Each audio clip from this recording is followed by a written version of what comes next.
Greetings, everyone. This is Russell Rucker. I'm here for another constitutional talk. You know, when we start talking about the Constitution and why we were there to begin with was to submit amendments to the Articles of Confederation. So I just thought maybe we should go through that a little bit. I was thinking of discussing the New Jersey plan, but without understanding the Articles of Confederation, it's almost kind of a moot point. So I just thought I'd discuss it for a little bit here. And the Articles of Confederation was approved November 15th of 1777. Article 1 gets into the style. And every one of these proposals has a style. Now the style is like a Bill of Rights, the Bill of Rights, or the Constitution of the United States, or the Declaration of the United States, of the 13 United States. See, all these things, that's the style, the title of it. Okay, so Article 2, each state has sovereignty, freedom, independence, and all judicial powers that are otherwise delegated to the Congress. So if it's not delegated to the Congress, they get to hold those. Article 3, enter into a league of friendship for defense and security and for the general welfare. So they're giving you reasons for achieving this. So you get to Article 4, to secure and perpetuate friendship and intercourse between the people of the different states, allowing free travel between them. So they can't stop you at a border like you would Spain to Portugal, for instance, because it's not independent countries, you're talking about independent states. So Article 4, each state to decide the manner of elections to Congress. No state shall have less than 2 representatives in Congress or more than 7 members, each state to maintain their own delegates. So, in other words, your state would have the entire decision on who goes, how long they serve, how they're elected or appointed. So each state could be different under this system. Now, each state is to have 1 vote. So if you have those 7 delegates, you all have to conference together and decide how you're going to vote, and then vote as a state. So each delegate to have the freedom of speech and have immunity while serving. So if you've got some kind of legal trouble, you could declare some immunity to those charges until you were no longer serving. Now this really is to allow for representation of your people, because if you didn't allow an immunity and you were locked up, then you might not have that vote, and that's not fair to the people. That's why that's there. Article 6, the U.S. can't enter into treaties or receive payments from foreign governments. No state in times of peace shall keep vessels of war. Each state shall have a militia successfully armed. So they're demanding that each state protects itself through the militia system. The whole idea of national defense comes individually from the different states. You see, as we go through this, you see the states are far more rights than any kind of federal government, and that's what this is. We have at this point, it's just a federation of states agreeing for certain points. No state shall enter into war without consent of Congress, unless a state is invaded, and they can't grant commissions to warships unless they're infested by pirates. In that case, you have a right to defend yourself. You can commission that. because you're trying to deal with the infestation. Okay. Article 7. All officers under the rank of colonel will be appointed by the state legislatures when raising forces for a common defense. So once again, the state has the authority of who's going to be the officers under colonel. So the upper level, the federal government can appoint. Okay, Article 8. All charges of war shall be incurred by the several states. Okay, so any charges of war, the entire group will have to pay. Article 9, Congress to have the power of deciding war and peace, seconding and receiving ambassadors.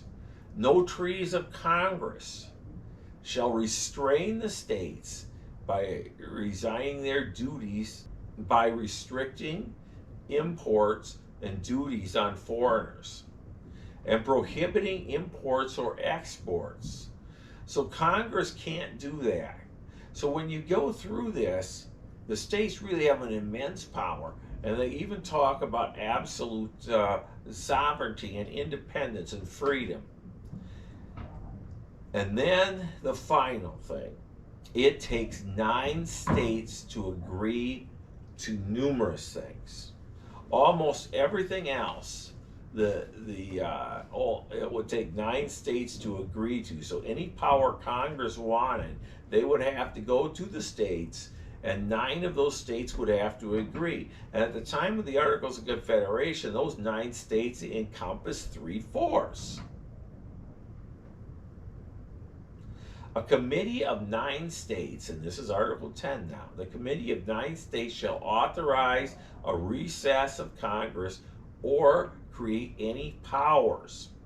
So once again, you have to have all 9 states to agree. 11, the Canadian provinces, the colonies up in Canada, for instance, Nova Scotia and Newfoundland, are allowed to join the Confederacy. All they have to do is ask to become a member. Number 12, all bills of credit are owed by the United States. And then the 13th, it shall be a perpetual union that's created. These are really the important things. It goes into great detail, but the important thing about the Articles of Confederation is that it's perpetual, is that the states have sovereignty and independence and freedom, and is that the federal government cannot just seize power from the states. It's the ultimate in states' rights. Okay, that's what's really of importance here. So I want you to understand exactly what is in the Articles of Confederation. And with that in mind, I'd like to read a passage because this is the best example of a militia that I've ever seen. Now, this is from Debate on the Constitution, Part 2. And I'm looking specifically at the section on the Articles of Confederation in Article 6. And it says, but, and they're talking about defense, but every state shall, that means you must do this, every state shall keep up a well-regulated and disciplined militia, sufficiently armed and accounted for, and shall provide and constantly have ready for use in public stores a due number of field pieces, in other words, cannons, tents, and a proper quantity of arms, ammunition, and camp equipment.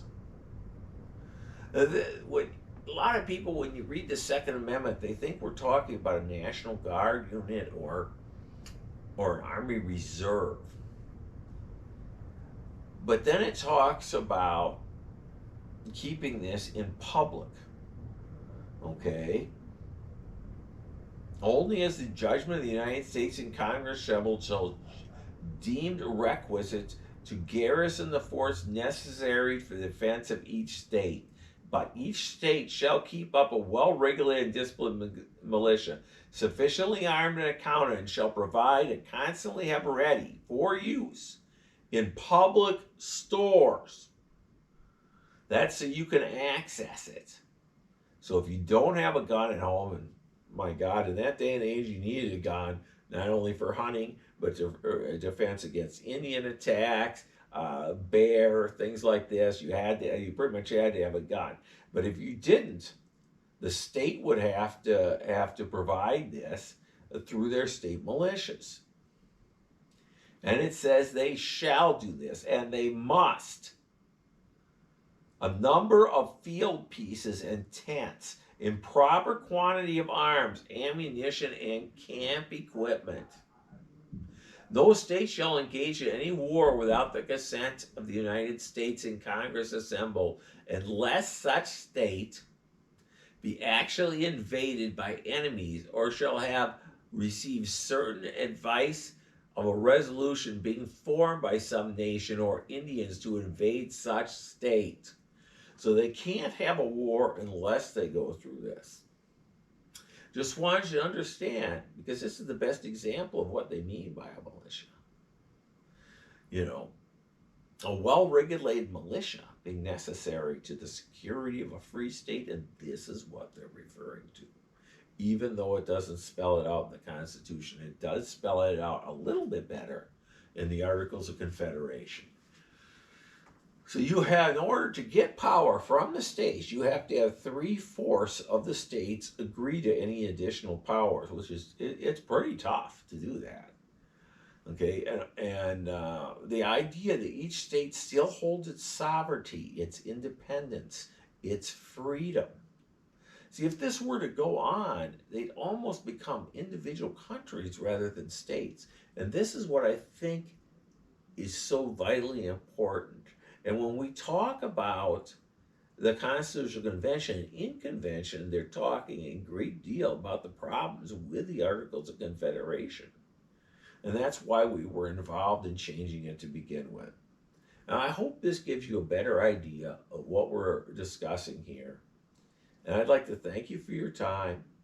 Please subscribe to my channel and punch the bell to show that you like us here. And I'll catch you again on the next Constitutional Talks. You folks have a good day. Thank you. Goodbye.